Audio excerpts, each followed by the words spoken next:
temps de la grâce pour l'Église des nations tire à sa fin. Les signes sont évidents.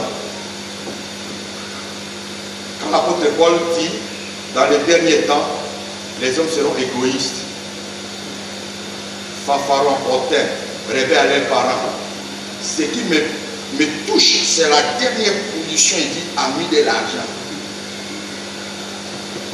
Ah frère, ces fleurs rentrées même dans l'église. Il y a des passés sont devenus amis de l'argent. Tout est concentré sur l'argent. Il y a d'autres même qui ont... comment on appelle ça? Il y a un quota avant de venir prêcher chez toi, il faut payer. Les cachets, voilà. Un passé qui est un cachet. Donc avant de venir, tu vas payer d'abord son cachet.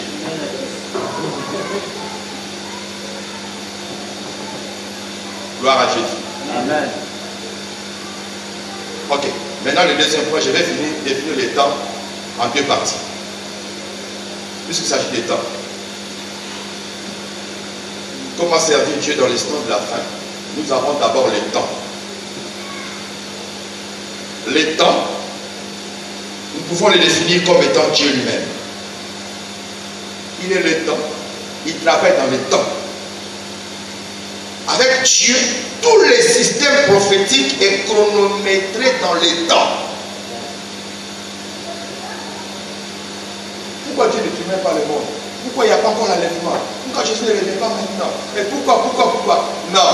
Dieu a fixé chaque chose dans les temps.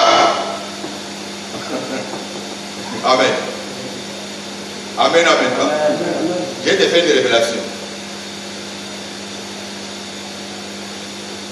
Entre l'homme et la mort, qui va vers l'autre? Entre la mort et l'homme, qui va vers l'autre? C'est l'homme qui va vers la mort. Mais la mort ne vient pas vers toi. Hein? La mort est là. Elle t'attend. Voilà. Donc la mort, elle est comme au grand carrefour de Koumassi. L'avant que tu es en train d'emprunter là, lui t'attend, elle t'attend là-bas. C'est toi seul qui va emprunter la voie jusqu'à pour aller la trouver. Dieu seul est capable de dire à la mort, non, éloigne-toi un peu. Vous comprenez ça? Éloigne-toi un peu parce que son temps n'est pas encore venu. Ou alors, Dieu va faire de telle sorte qu'au lieu de passer par la voie là, il va te désorienter autrement. C'est ainsi que la Bible dit. Quand une prophétie tarde, attends-la. Car la prophétie est déjà fixée dans les temps. Elle marche vers son terme. Elle s'accomplira certainement dans le temps de Dieu. Amen. Voilà. Donc maintenant, nous allons parler de deux temps. À ma façon de comprendre la pensée de Dieu, il y a deux temps. Il y a le premier temps que j'appelle l'ancienne alliance. Il y a le deuxième temps que j'appelle la nouvelle alliance.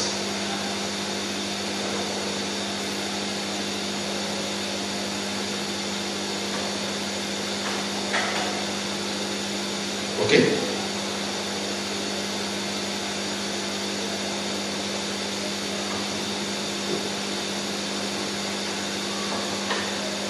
Alors par rapport à tous ces temps-là, j'aimerais que nous lisons dans le livre de Jean au chapitre 2.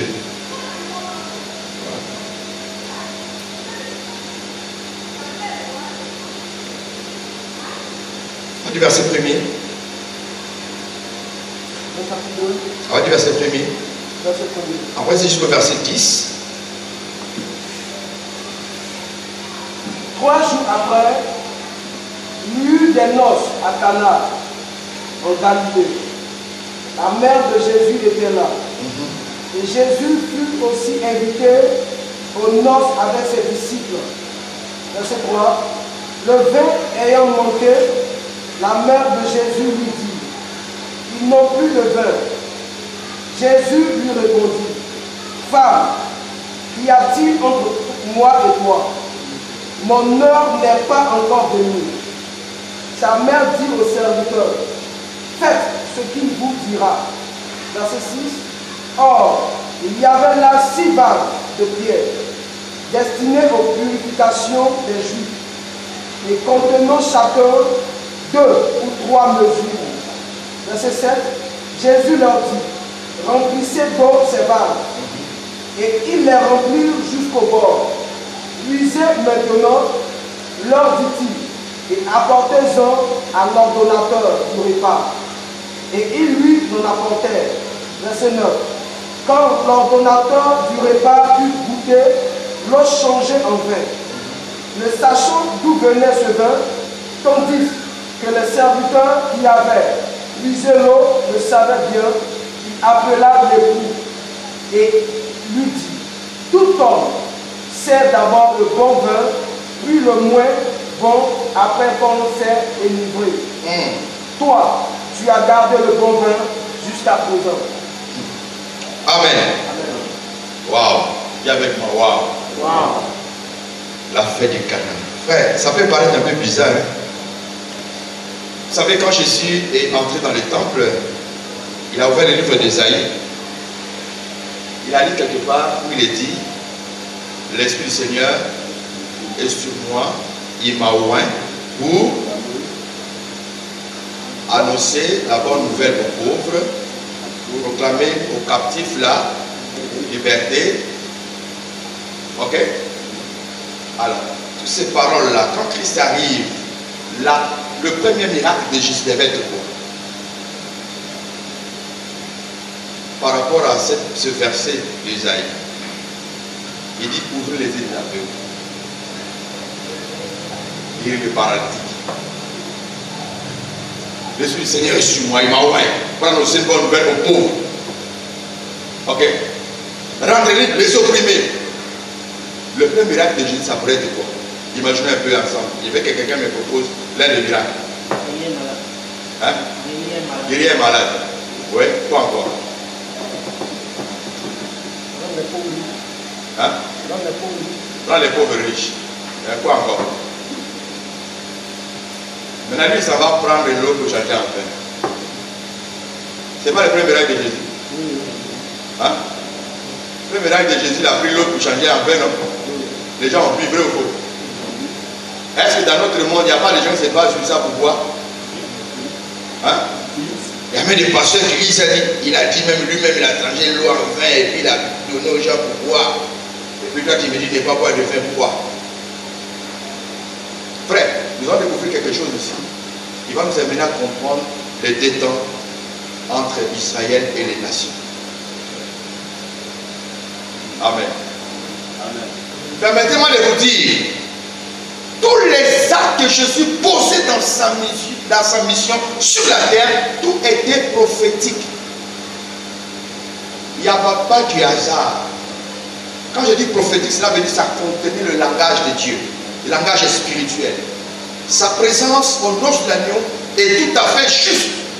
Tout devait commencer par là d'abord. J'ai dit noces de l'agneau, c'est noces de Cana. Tout devait commencer par là d'abord. Regarde maintenant, la Bible nous dit quoi? Le verset 3. Suis avec moi. Verset 3. Le vin ayant manqué. Le vin. Non, commence le verset 1, 2, 3. Tu t'arrêtes là. 3 jours après, il y eut des noces à Cana, en Galilée. En Galilée. La mère de Jésus était là. La mère de Jésus était là. Et Jésus fut aussi invité aux noces. Et Jésus fut aussi invité aux noces. Avec ses disciples. Avec ses disciples. Le vin ayant manqué. Ok. La mère de Jésus lui dit, ils n'ont plus de vin. Ils n'ont plus de vin. Jésus lui répondit. Arrête un peu. Amen. Jésus va aux noces de Cana. Il arrive avec ses disciples puisqu'il était invité. Sa mère l'approche.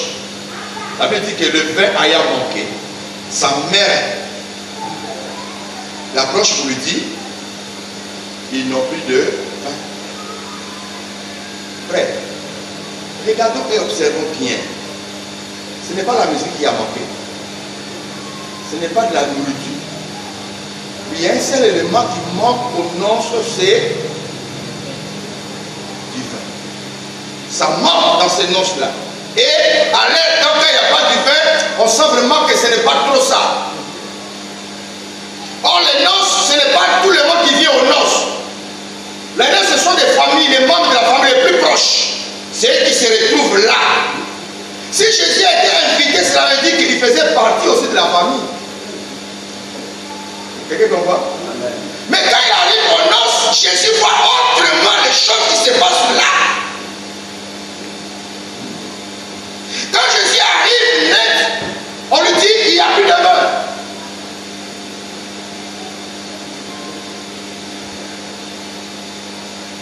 Et ça, c'est Marie qui vient vers Jésus pour dire ils n'ont plus de vin.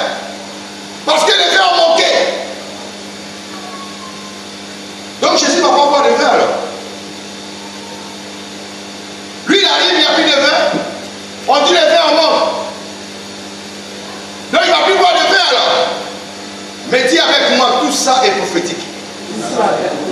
Parce qu'il n'y a rien du hasard. Jésus est venu aux noces pour partager les dons entre les deux alliances. Quelqu'un comprend? Cela veut dire que Jésus arrive au moment où le vin qui était là ne doit pas être là pendant que Jésus est là. Quand il a fait avec ses disciples, il prend la coupe où il y avait du vin. Il dit, ceci est la coupe de la nouvelle alliance qui est répandue pour vous. Qui veut dire simplement que le vin qui était dans la fête symbolisait une alliance. Parce que la première alliance a été faite à travers le sang des animaux. Le matin, par Moïse. Ils ont bu ce vin. Mais quand Jésus arrive, il va leur faire comprendre quelque chose de fort. Ce n'est pas pour rien que les vins vont manquer. Parce que le vin qui était là représente une dispensation. Dis avec moi une dispensation. Cette dispensation, c'est la dispensation que nous appelons la dispensation de la loi.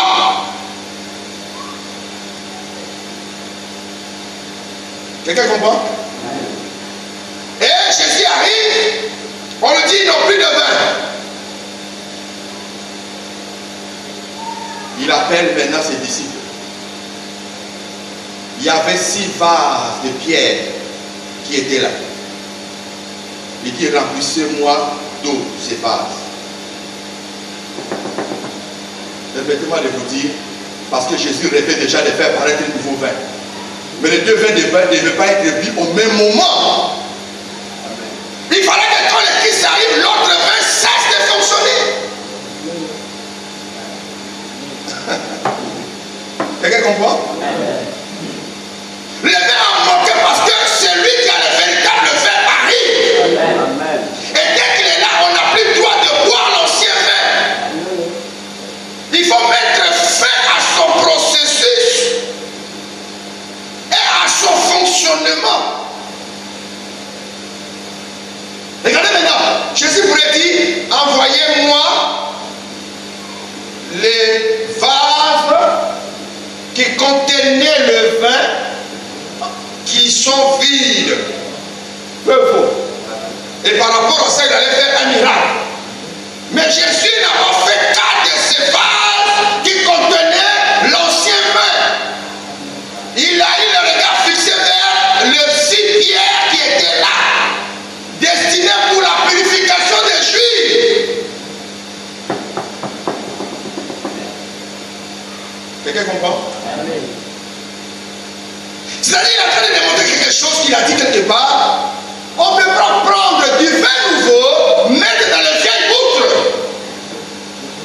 Le vin nouveau va faire exploser les outres anciens. Le vin nouveau a droit d'entrer dans les outres nouveaux. Tout doit être nouveau.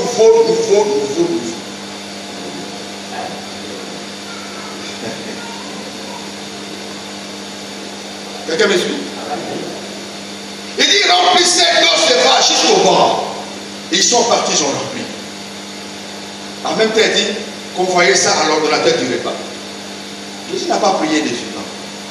Vous dites que non, je te redonne, allez, il faut le transformer. Non, il envoyait l'eau, il dit qu'on voyait ça directement chez l'ordonnateur du repas.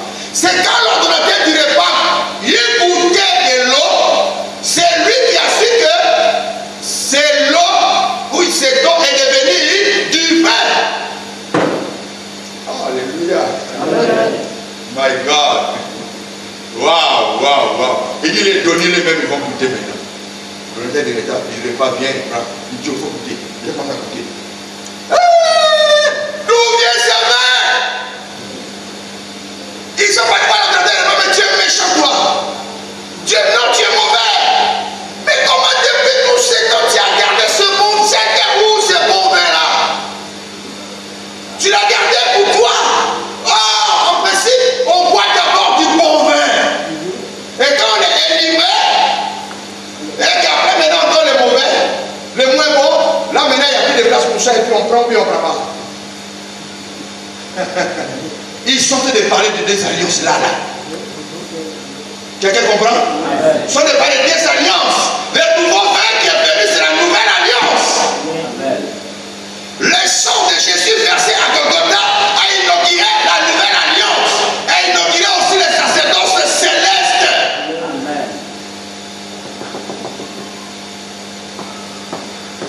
La Bible dit donc que le sacerdoce de Moïse existait, le chemin qui conduit dans le lieu très saint n'était pas encore ouvert. Il fallait que le sacerdoce-là disparaisse pour donner place au nouveau sacerdoce.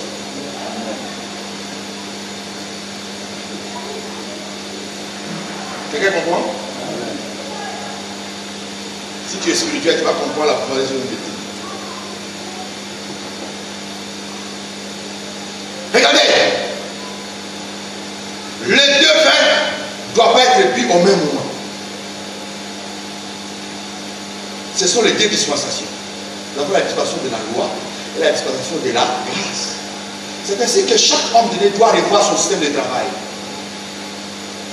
Il y a tout un mélange. Dans nos systèmes de travail, nous mélangeons l'ancienne dispensation, alors la dispensation de la loi, la dispensation de la grâce, tout est mélangé ensemble. Ça va exploser. Ça ne va pas marcher. J'ai envie de crier un jour en Israël, nos frères qui vont là-bas, arrêtez de prendre ces choses-là pour envoyer. Vous n'avez rien compris. Parce que quand Christ meurt à la croix, nous avons vu un homme qui a crié, tout est accompli. Mais la Bible nous dit que Jésus a traversé les cieux. Il est rentré dans les lieux très saints du tabernacle céleste qui n'est pas conçu de main d'homme. Et là-bas, il a offert son sang précieux. Le tabernacle céleste a commencé à fonctionner. Automatiquement, le voile du temple fut déchiré. Ça veut dire que ce tabernacle-là, ce temple-là, son fonctionnement est terminé.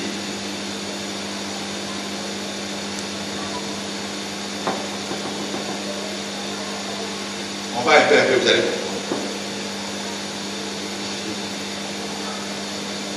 C'est ainsi que eux-mêmes ont déclaré, ce que tu nous as donné, c'est du bon vin.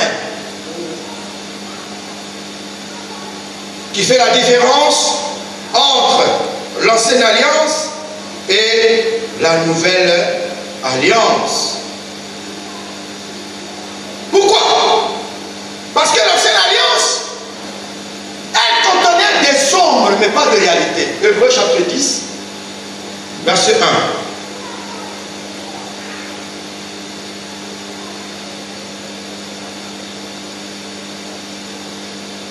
Hébreux chapitre 10, verset 1. En effet, la loi qui possède une ombre des biens à venir et non l'exacte représentation des choses. La loi qui possède une ombre de biens à venir et non l'exacte représentation des choses. Et non l'exacte représentation des choses. Ne peut jamais, par les mêmes sacrifices qu'on offre perpétuellement chaque année. Arrête un peu. La loi qui possède l'ombre de bien à venir et non l'exacte représentation des choses. Ça veut dire que la loi contient des choses qu'il appelle les ombres, mais ce n'était pas l'exacte chose. Cela veut dire quoi? La loi, c'est comme des songes, c'est comme des visions. Ça veut dire, tu dors comme ça, tu fais un songe, tu es dans une grosse villa, avec une grosse levée, une grosse voiture. Tu roules jusqu'à après, tu retrouves à Paris. Et là-bas, tu prêches. Les gens sont libérés, les paradis qui marchent, les aveugles de voix. Tu es tellement content que tu te réveilles comme ça, tu es à bobo. Dans ta chambre. Ah! Attends-moi. C'est comme vrai quoi. Si tu es marié, tu réveilles ta femme, je vais le faire songe là vraiment. C'est comme pour moi vrai. J'étais à Paris. J'ai roulé une voiture. J'ai vu que mais je me réveille, je suis à bobo. La loi, c'est des songes, c'est des rêves. On te fait rêver des choses qui existent, mais dans le songe, que tu ne peux pas toucher. Ça dit que ce n'est pas vrai, ce n'est pas réel. On te montre ça en songe. C'est comme Joseph, il fait des songes où Dieu les lève. Il voit 11 étoiles, la ligne du soleil qui vient se procéder devant lui. Il voit les gerbes, 11 gerbes qui viennent se procéder devant sa gerbe. Tout ça sont des songes. Mais ce n'est pas la réalité. Mais Joseph a prié pour que ces choses deviennent une réalité. Quelqu'un comprend? Quelqu'un comprend? Maintenant, la Bible dit l'Ancien Testament contient des ombres. Ok. Bon, ici, je ne sais pas si on peut bien voir mon ombre. Hein?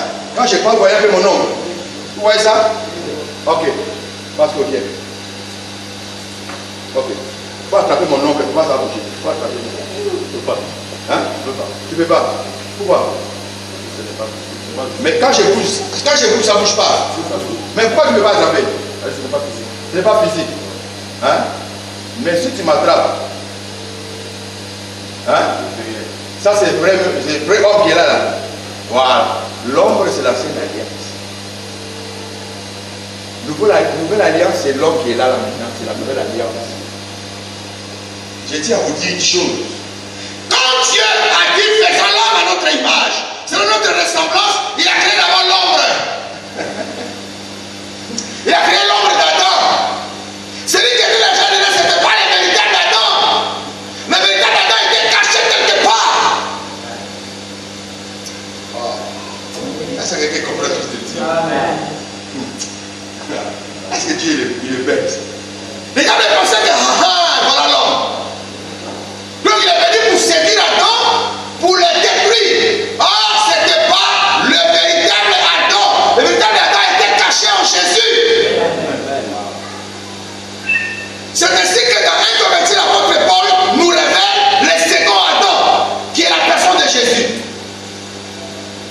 L'homme est tombé, mais le véritable n'est pas tombé, parce qu'il est le véritable Adam. Adam a froissé, il a cabouché l'ombre. Est-ce que quelqu'un comprend ça? Dieu le regardait et dit, tu es bête toi, tellement que Dieu veut m'avoir. Quand Dieu disait, faisons l'homme à notre image, selon notre ressemblance, il voyait Christ Jésus lui-même. Et Christ Jésus est le véritable Adam. Amen. C'est ainsi que quand Jésus prêche, il dit, vos pères ont mangé la manne de la désert, ils sont tous morts. Mais je suis le véritable Père. C'est qu'il y a eu l'ombre, il y a eu la peuple, il y a eu la photocopie, il y a eu l'ombre du Père, mais le véritable Père était caché. Il dit, je suis le véritable Père qui est descendu du ciel. Et ils ont mangé l'ombre, le Père, l'ombre. Ils sont tous morts. Mais celui qui mangera le Père que je lui donnerai vivra éternellement. C'est ça la différence entre l'ancienne alliance et la nouvelle alliance. La nouvelle alliance, nous rentrons dans le véritable. Là, je me fais comprendre. Amen. Nous rentrons dans le véritable. Hébreux 5, verset 8. Je vais parler un peu du sacerdoce terrestre. Verset 8. Verset 8. Autrefois, Non, Hébreux 8, 5. Voilà. Hébreux chapitre 8, à partir de verset 5. Il célèbre un culte, image et ombre des choses célestes, comme Moïse en fut divinement averti lorsqu'il allait construire le tabernacle. Tu reprends un peu. Verset 5. Il célèbre un culte, Maintenant, image et ombre. suivez-moi maintenant. Nous sommes dans l'ancienne alliance. Le tabernacle ancien, bon, on n'a pas de tableau. Je vais vous donner l'image pour ceux qui connaissent les tabernacles. Nous avons le parvis.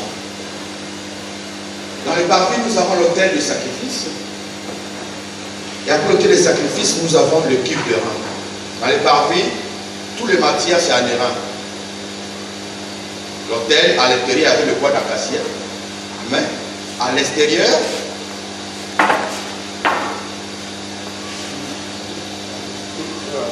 à l'extérieur,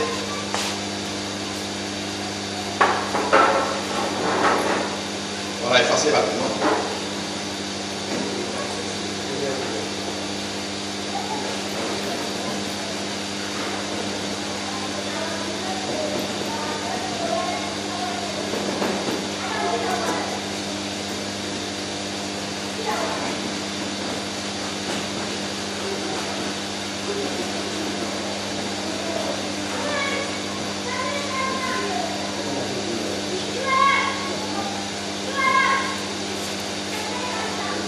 Voilà, merci.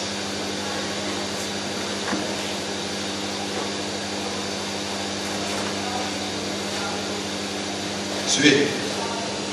Je vais faire un dessin là. Vous pouvez commenter dans un peu la baisse. C'est.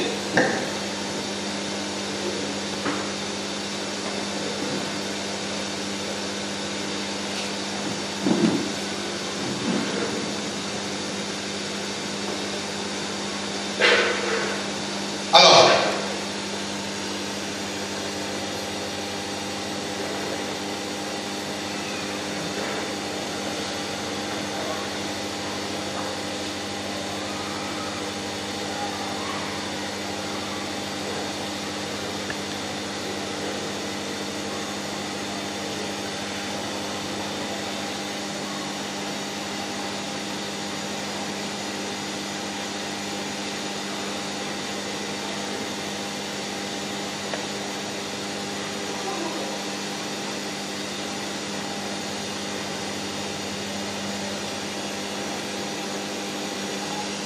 voilà les éléments qui constituaient les tabernacles anciens de l'ancienne alliance. Vous savez ici, cette partie ici qu'on appelle le parvis. Et dans le parvis, nous avons l'autel des sacrifices. Et deux, nous avons ici le cuve de rang. Tous les éléments ici étaient en airain. Airain qui symbolise le jugement, dans les termes prophétiques. Alors quand nous rentrons ici, ce lieu est appelé le lieu saint. Avec trois éléments importants, nous avons la table de pain de proposition, nous avons le chandelier, nous avons l'autel de parfum. Le chandelier éclairait la partie ici. Parce que là, tout était fermé. Tout était fermé. Il y avait des rideaux, tout était fermé. Donc, c'est fermé. Mais ici, les rideaux ici c'était brodé avec des chérubins. C'est-à-dire on dessine des chérubins avec des rideaux.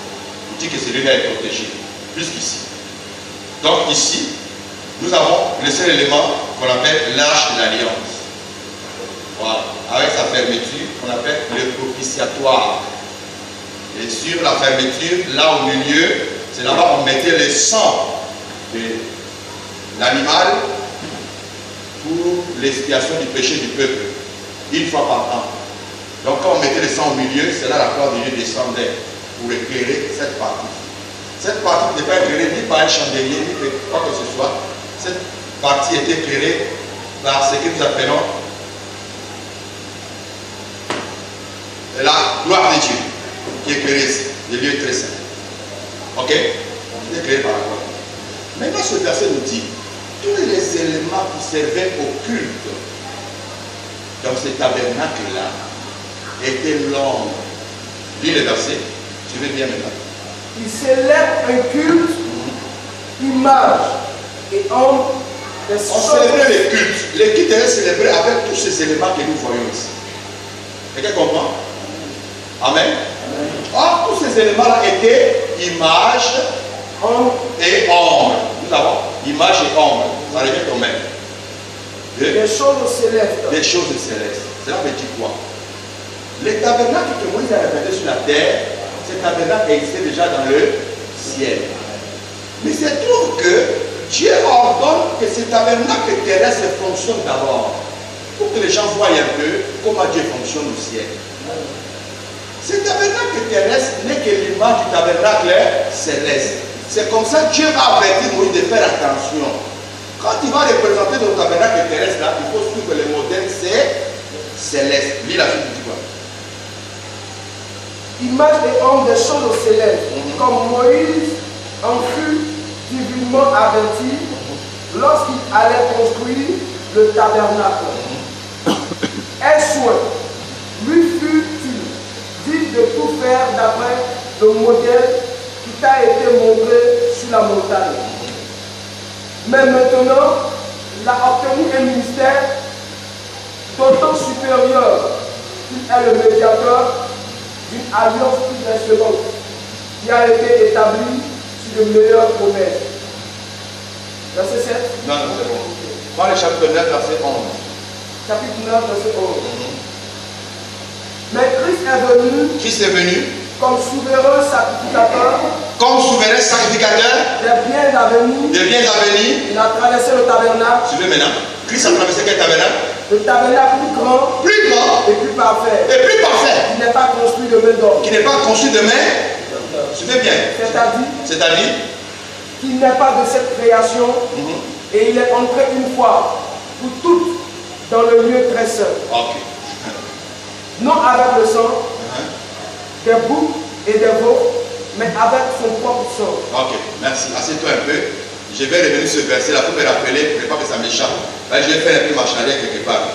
C'est-à-dire, je reviens un peu sur le changement de l'eau en vin. Pour faire ressortir ce qui est là. Suivez-moi maintenant très bien.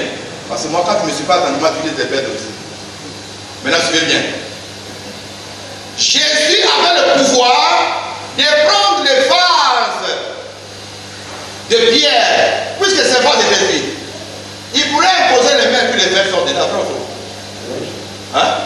Mais pourquoi il va demander à aller dire remplir de l'eau? Pourquoi il va commencer par l'eau pour que l'eau devienne du vin? Il y a un langage prophétique là. Quelqu'un comprend? Jésus, tout ce qui s'est passé là, quand Jésus voyait les noces de Cana, il ne voyait pas l'eau de Cana, il voyait les noces de l'agneau. Entre lui l'époux et l'épouse. Ici, Jésus est en train de démontrer à l'épouse, je suis venu changer le système du fonctionnement du sacerdoce. Je suis venu changer le système de l'alliance. Je suis venu te faire rentrer dans la nouvelle alliance. C'est cette nouvelle alliance qui va donner l'accès aux noces. Tu comprends? Cela veut dire que dans nos messages, il faut faire très attention. On doit prêcher la nouvelle alliance. Et je me fais comprendre. Là, regarde, ils ont rempli l'eau et puis il a dit va donner à l'ordonnateur du repas. L'ordonnateur du repas goûte, c'est devenu du vin.